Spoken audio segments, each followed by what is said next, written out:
Hey guys, so have you checked out The Glory on Netflix right now? It is the latest K-drama centering on revenge. And I would say, as far as revenge TV series goes, this is one of the best, and it has essentially flooded Netflix's bandwidth because of all the people just wanting to find out what happens and whether she really does get revenge in the end. Now, we've had part 1 released, and then recently we had part 2 released. Each part had 8 episodes, and apparently it looks like there's going to be a part 3. So in a way, this is a very smart way. I've never seen this way for a network, or Netflix in this case, to order a 24 episode TV series and then parse it out in this manner. So instead of binging all 24 at once, you binge 8 at a time, and you give a little bit of a production break and probably get feedback and fine-tune things so that each other part just blows it out of the water. And this, it definitely has. And it has had an amazing response, and I wanted to go over it because some of you have asked me to react to it, especially in the context of, is it really like that in Korea? And how does that even happen? Like, how does a storyline like this, as dramatic as it is, seem actually realistic and has actually given people here in Korea PTSD because of how real it was? And speaking of Netflix, I heard that hoe in Paris named Amelia or something was also using an LED mask. Not our brand, but a very popular brand that's kind of like the it brand, right now. But from the feedback that I've heard from that brand, it is really hard to tie. Like, the straps are not comfortable on that, and it's kind of like a flat pancake that you have to kind of like press upon your face. This has great molding and great design quality, and because of this eye shield, you will automatically have stability. And then if you put this on over with the very sturdy and very beautiful straps, you will be able to have an amazing experience with this mask, and it will not be uncomfortable at all. So, Miss Thang in Paris, you might want to try one of these instead of the one that whatever product placement gave you, although I think their marketing budget is pretty high, so gotta give them that. But Seoulite TV viewers, you get the best discount. Seoulite TV, right now I believe it's 10% off all of your order, so check out the website ecofaceplatinum.com. So all that and more coming up, so stay tuned.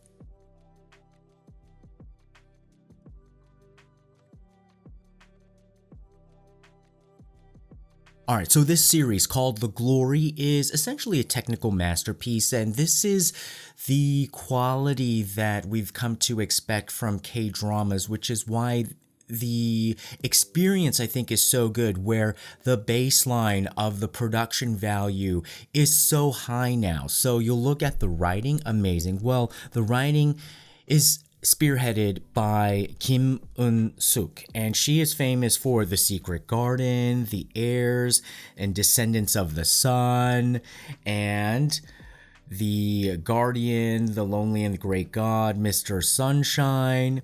Sometimes I get her mixed up with another great screenwriter, Kim Eun-hee, because Kim Eun-sook and Kim Eun-hee. Kim Eun-hee, she's famous for Signal and also Kingdom, the Joseon era period piece zombie series. Who'd have ever thought you could mix those two genres? Amazing. They're both great writers. And of course, this series is spearheaded by the legendary actress Song Hye-kyo, of course, part of this Song couple. And you might have, if you're old school, like K-drama, K-pop fan, she really was one of the actresses that ushered in the whole Korean wave, or Hallyu, when she starred in Autumn in My Heart. So she's part of the class of like Lee Young-hae, of the Taejanggeum series, and also like Kim Tae-hee. And so she's done a lot of great work. She was in All In with Lee Byung-hun and Full House with Rain, and more recently, if you're more of a younger person to K-drama, you may have seen her in Descendants of the Sun with Song Joong-ki, and they had like their romance that turned into a real life romance and then turned into a divorce. And each of their projects after that, like Song Joong-ki did amazing in his series where he seemed like he was kind of like jilted with the whole like, Vincenzo like trying to get revenge. And she in here, I think, probably had some method acting that she could definitely draw upon, because sometimes it looked like she literally got off the phone with Mr. Song and started doing her acting, because like it was so kudos to both of them for turning their angst and their current emotional state into such great roles where they really go deep down into this. Now, like I said, and yes, there are some spoiler alerts, but this whole reaction is not necessarily to go point by point over the plot or the characters. It's more of like just to give a little bit more flavor of how it resonates here in Korea in the real world, how well they depicted this unfortunate situation of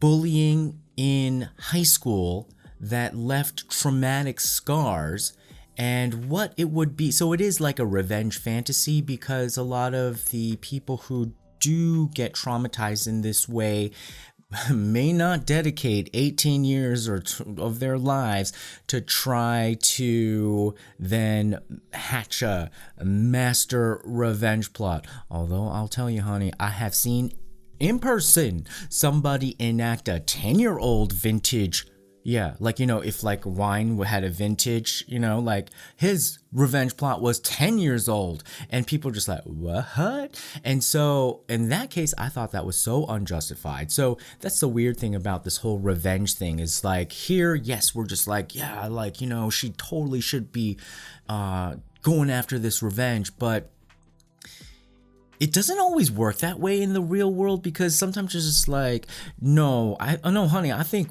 you deserve some revenge coming at you. But so everybody has this feeling of being wronged. So in a way that really does trigger, but the intensity of this, and it's been getting worse and worse with this whole high school bullying. And apparently this had been loosely based on real life examples. And so the main point that I found from this series so far in parts 1 and part 2, just from taking cues from the dialogue, because that's where the writer really puts in there, this is what I'm trying to say from the whole series. Song Hye-kyo, and if you don't know, she's the one that was bullied when she was in high school, like has all those scars from when the curling irons were put on her, and she can't even hear the sound of meat grilling. She was bullied, and then she went all after all of her bullies and the family members. So, family members ain't safe. She said that, why did I get revenge? For 18 years you forgot about me, and I wanted you to remember. I want you to feel the resentment in your bones. So for her as a character, looking at it from the character's perspective, she really wanted them to feel what she has been feeling and the hell that she has been going through, and she wants to put her bullies in the same hell. Now, is that just an eye for an eye? Where I thought the writer put in some very smart commentary was through the love interest, the plastic surgeon, who commented on understanding and empathizing why people would want to get revenge. And I think this was a very, very deep moment. It said basically like either through, and I'm paraphrasing, either through revenge or forgiveness, the traumatized person is trying to go back to that moment of trauma to either get the glory or the dignity. So glory or dignity. So I think this is why the series is called The Glory. So I wonder if there's going to be a sequel called The Dignity. But what they're trying to say is that once you are traumatized, you can be stuck in that moment of your life and not move forward, because they're saying like you have to go back to that moment, and basically it's the glory or the dignity. Essentially, I think that basically means you either get revenge or you forgive. And only when you can go back to that moment to either forgive or just get revenge, then you can start to then grow like you were supposed to grow. Stop the stunted growth. And if you don't, you can spend your whole life stuck and never grow to your full potential. And so that is such the tragedy of trauma, from any kind of trauma, but especially in this case where it seems like such a waste of a life. So Song Hye-kyo, or the character that she plays, Moon Dong-eun, she reemphasizes that point by telling another character that was also bullied by the same people. And she said that, I've moved on from that hallway, basically like in that school. You should get out of that gym as well, because a lot of the bullying happened in the gym. And she told that girl, you need to get out of that gym. Because, it's been years afterwards, but every day that girl is still traumatized. She's still in that gym. And so I think that was essentially the main point. Like, if you're thinking like, why is she so petty, or she can't forgive, or why is she just like taking so long to get revenge? Like, all of that is to try to go back to that point, and that's the healing. And that's the choice you make. You make the choice of forgiveness or revenge. And I understand both. And I understand that if you want to take the revenge route and take the consequences as well and the risk, then more power to you, because that seems to be either that or real forgiveness. Because I've seen so many people in this kind of situations, they try to go through the motions to forgive because there's a whole script and they're taught to do that, and that's usually for the convenience of the people around you. They just want you to get over it so that they can just feel better, but it's not real. So then that person is also still confused because that forgiveness didn't really work, and then so they're still stuck in that moment, and yet they feel like you're not supposed to get revenge. I think you need to go deep, make that deep choice. You want to slash their tires? I'm not condoning it, but well, I understand. So how does this happen a lot in Korea? It's not just a Korean thing, right? Because there's a ton of bullying everywhere in the world. And usually it relies on a bully who has a bit of a psychopathic or narcissistic tendency, and they bank on the goodwill of humanity, or they bank on people who are trying to uphold the social order and not go there, not be evil. But they manipulate that because that, in a way, in their eyes, makes you vulnerable, because there's a limit to how much you're willing to fight back in order for you to, just be a human, be humane, or maintain social rules, whereas they don't care about those things, and they're just gonna take advantage of that. And so the bullies are banking on the goodwill of humanity, and in Korea, there's so much education formally and just socially and through your family unit. You have to follow the rules of etiquette and social order more than fighting a bully.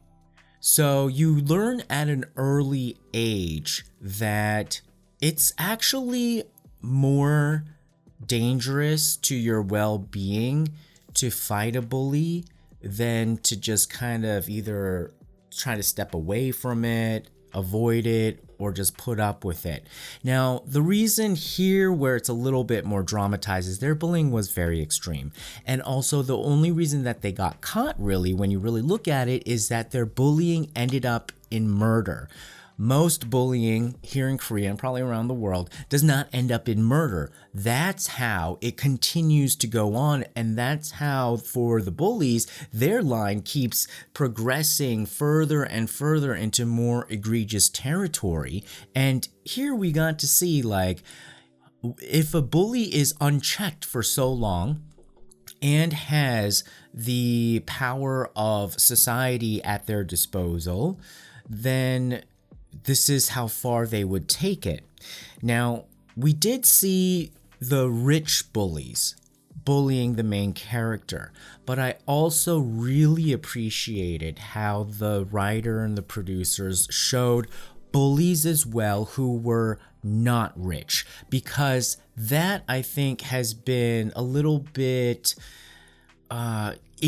not ignored, because we've seen these kind of characters before, but in this statement piece of bullying, it's usually kind of like, oh, rich people are always the bullies and the poor people are always like the martyrs, where bullying can happen across all social spectrums. And those types of stories on TV, what I've seen in Korea, the way that it starts to translate is that then people who are normal, or they feel like they're less than, start feeling like they can bully anybody who they deem as kind of richer than them. And that is so relative. You can feel like struggling and not rich, but somebody else can see you as, rich and privileged, and they would feel like, well, it's justifiable for me to bully them. And because they always see in this kind of media context, it's always like the rich people bullying the lower people. No, I've seen more cases of the opposite, honestly, because there are more regular people than rich people, just statistically, in this world. And not all rich people are bullies. And in fact, a lot of times, blessings and wealth, get favored on those who are living in the right way. And so I do really appreciate how she showed both sides, and how it could even be from your own family members, with the mother, and the style of it. And I thought that was so great of this drama to show each style of bullying. So we got to see it, like the young high school girl bully who then matures into an adult, and then the mother, and then also when she started teaching, like how another male teacher would be bullying her. And then so you got to see from different angles how that looks, and then her evolution. What I really also then liked was that you could see that she, after a certain point in life, would not be bullied ever again. The statement a bit from the writer is that, well, she kind of like has gone cold, and has, maybe that's her sacrifice, but it seems as if that's not completely the case, that there are other characters that are reminding her of her humanity, like the grandma figure, that where she saved her life, and now the grandma figure is coming back into her life and, saving her life. And then, of course, the romantic interest, although they're sort of kind of like on the same wavelength. Like, he's a stealth revenge hunter, man, like, one of those, and I would say there's a lot more those guys than you think, or girl, like people in general, like they look like, oh, like they wouldn't harm a fly, but they're practicing stabbing people at night with their collection of knives. So, I mean, I don't know if it would go that far, but who knows? We do have we do have the leader of the Democratic Party who's always talking about stabbing people. So, in this whole backdrop, I think it is a bit facilitated though by Korea's hierarchical society, and when you have a system where you have had really in Korea, people have only had a revolt, like a revolution for democracy, only after we supposedly had it. So the big democracy protests, in the 70s, 80s, really 80s-ish. But that was well after we supposedly had our democracy after the establishment, after like World War II and the Korean War.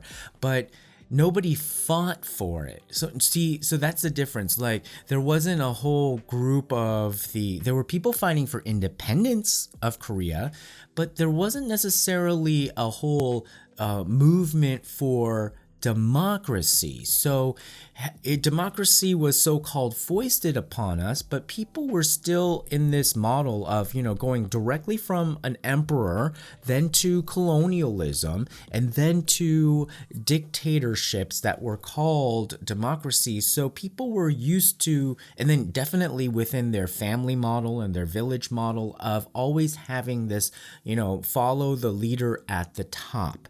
And when you have that kind of a situation that is in almost always manipulated by a system of bullying, and so people get used to that, and so then these extreme cases seem to happen, and people here, a lot of them have a unresolved trauma and anger and pent up feelings of wanting to get revenge but can't.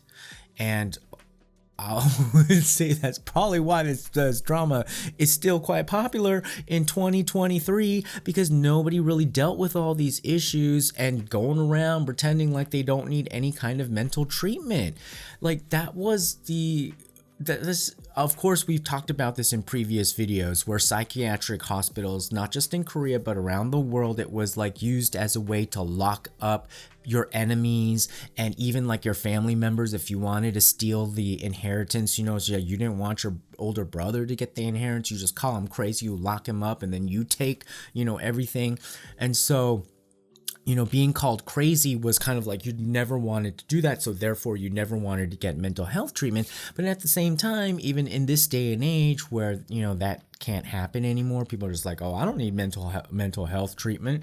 But it's just like looking at people just like, oh, I never need to take a bath, other people, no, that's bad, bathing is for other people, like I never need to bathe.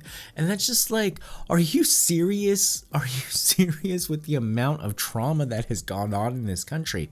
And if you look at the character of the main villainess, she even said that like she'd rather go to the shaman and spend time there than go to a psychiatrist. She feels better there. Now, part of that is, again, like if you're living in this system of dictatorship where narcissistic people all around, and that's the path to succeed, that environment is all about like you have to create your own future, you have to create your own reality. And then so they think like by going through these shamanistic rituals, they are essentially controlling the future, like trying to predict the future, and then also influence the spirits to make their future. So they're trying to have complete control over the world and mold the world into their image through manipulation. Now, if you're also wondering, like, how did the mother finally, because the final revenge piece for the main character, Moon Dong-eun, she locked her mom up in a hospital. That was an alcohol treatment center. And so, like I said, like the in the past, you would lock people up that, your family members you didn't like, you lock them up in the psychiatric hospital, and then they got rid of that because it was being so abused. And I think worldwide they got rid of that because it was being so abused. And so you can't do that anymore, and you can't do that in Korea. But the way that you can still somewhat achieve almost the same ends is locking people up in an alcohol treatment center.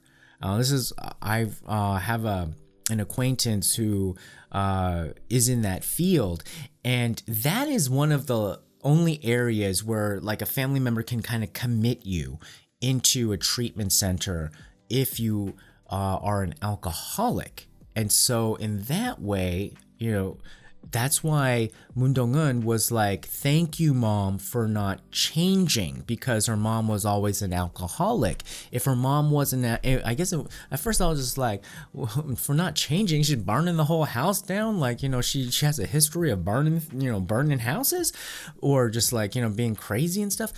Not changing in the sense of not stopping drinking, because that essentially gave her the path to be able to lock her mama up in that treatment center and never let her out. Now, speaking of parenting, I think parenting also is a very strong theme here, because we're seeing a lot of the main characters and their parents. They actually cast the parents.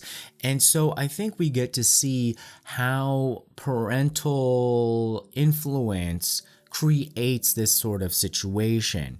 And I would call this is just hack job parenting, okay? This, no shade to older generations, but they were not prepared to be parents. There was not a lot of self-help books going on. There was bombs flying off everywhere. There was like hunger everywhere. There was like, you couldn't even find a flushable toilet. You had to squat. Like, it was hard living.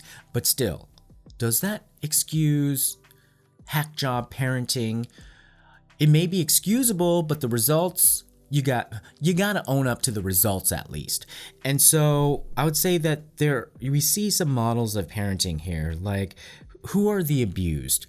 I think the abused, they come from the parents who don't prepare the children for the world. So really, they're preparing the children to become prey, to become the victims of these predators.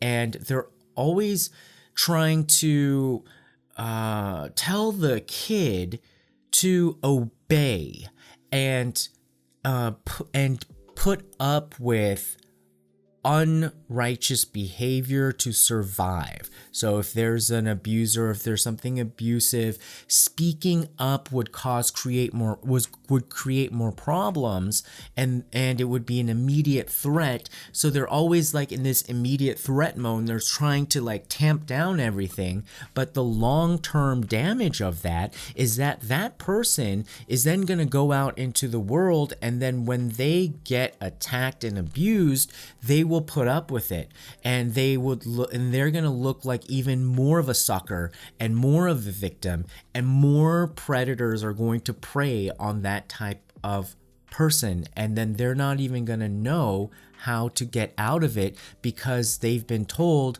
to try to resist or get out of it will basically threaten your safety, so that you have these tragic bullying victims.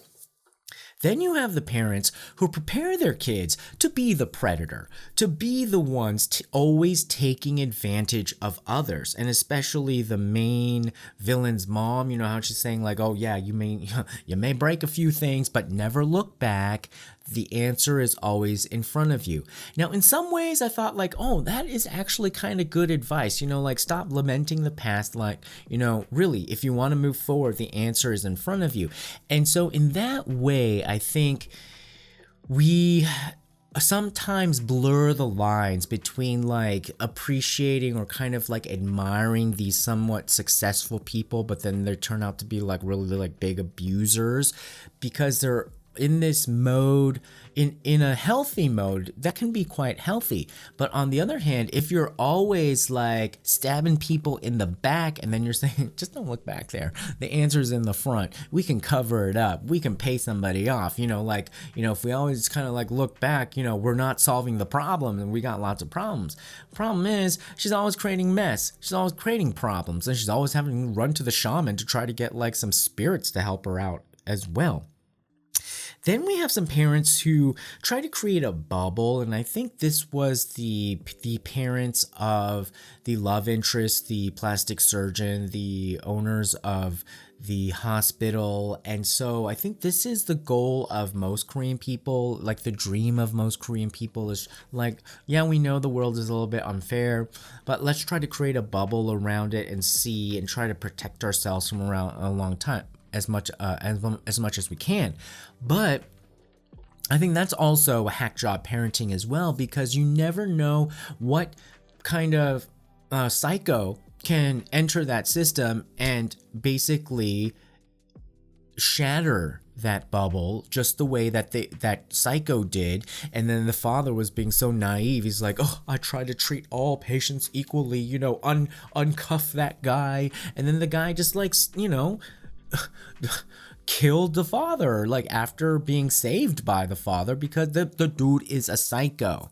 And so I don't think that kind of parenting is a good either, because then it turned into, left the son like on us like also this like years long quest to try to get revenge. So are there some good parents here that are modeled and, shown as kind of like good and are ideal to survive in this type of environment? And I would say that maybe the grandma realtor character is the only one that slightly is suggested as perhaps, because we don't know, because all we know is that her son died. But we do see that she has like a strong, good head on her shoulders, and she seems like she lives upright, but she's tough, and she's willing to fight, and she's even willing to hit an ajumma with a broom. When Moon Dong-eun's mother came and started like yelling and screaming, she started like trying to talk to her first, and then she's like, oh no honey, you're getting out of here, and she just like slaps that woman with her broom. And I think in that way, that's the kind of rare middle ground, if you're able to achieve it, that may be the model way to survive intact with your character in this type of hostile environment. We also see that with the love interest, and we also see that with the husband of the main villain. And I would say that this is basically a bit of like a moral ambiguity or a flexible morality. And I would say from personal experience here in Korea that those who have that flexible morality, not a rigid morality, seem to be the ones that do the best here in Korea.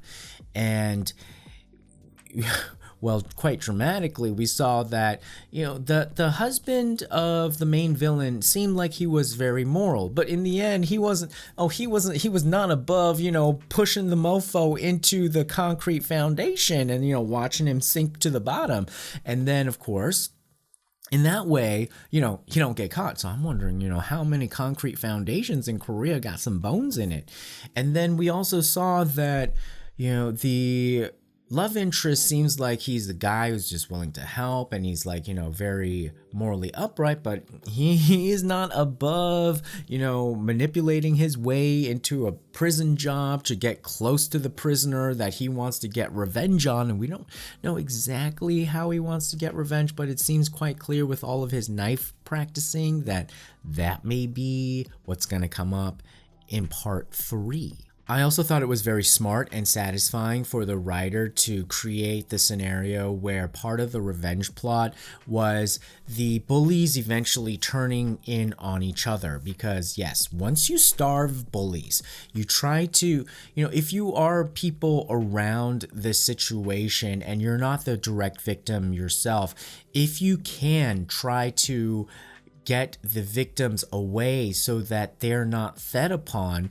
And the bullies, or they're like vampires, they get hungry, and after a while they'll start to turn on each other. And I thought that was so smart how the main character, got the bullies to turn on each other and then therefore have culpability with each other, because that's the thing with these types of people.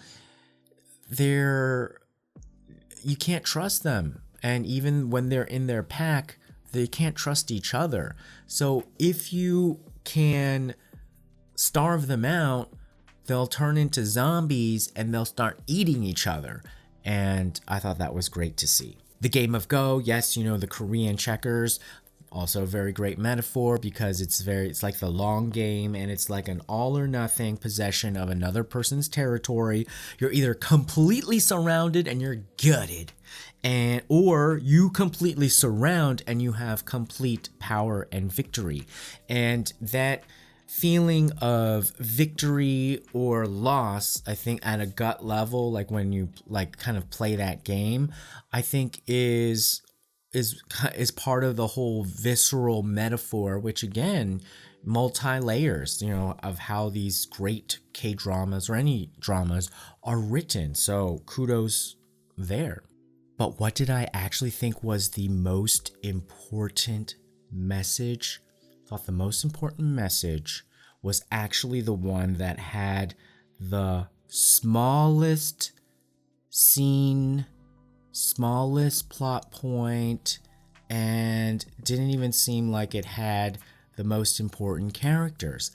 It was when one of the fellow teachers at Moon Dong-eun's school gave that USB file with the incriminating evidence to Moon Dong-eun in order to nab the school bully, because this wasn't even like, part of the main action of the series of Moon Dong-eun's revenge plot. It was more of just a speed bump along her way.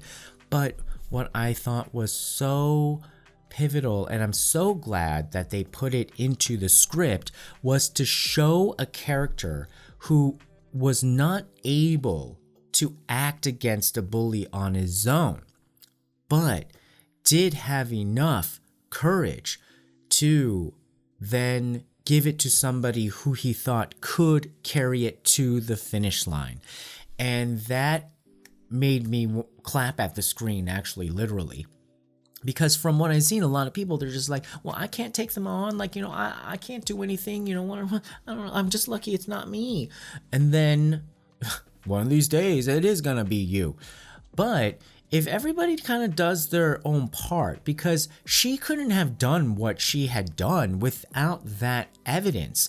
And all he had to do was to have the courage to gather the evidence and then give it to somebody. In that, I think, is also measure of humility, and also faith that someone will, if I can't do it myself, there will be an opportunity sometime for me to then meet somebody who will be able to do it, and then we can work together and bring this Methuselah down. And that they did. And I thought that that was a great statement, that you don't have to be the hero, that you can be the person who is contributing to there's always something you can do to help the situation. I think the worst thing, the reason why things don't get better, is that there's too many people who don't do anything because they think that they can't fix 100% of the problem. But nobody fixes 100% of the problem on their own. Everybody has to pitch in. So once people start pitching in, like, things start to move, and then these bullies come down, and then you see them eat each other, and it becomes a show, and then we could get the popcorn out. It's good.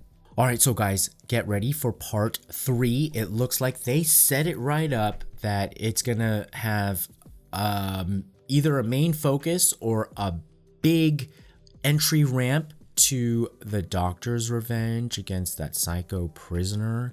And then I wonder if there is going to be backlash against this revenge.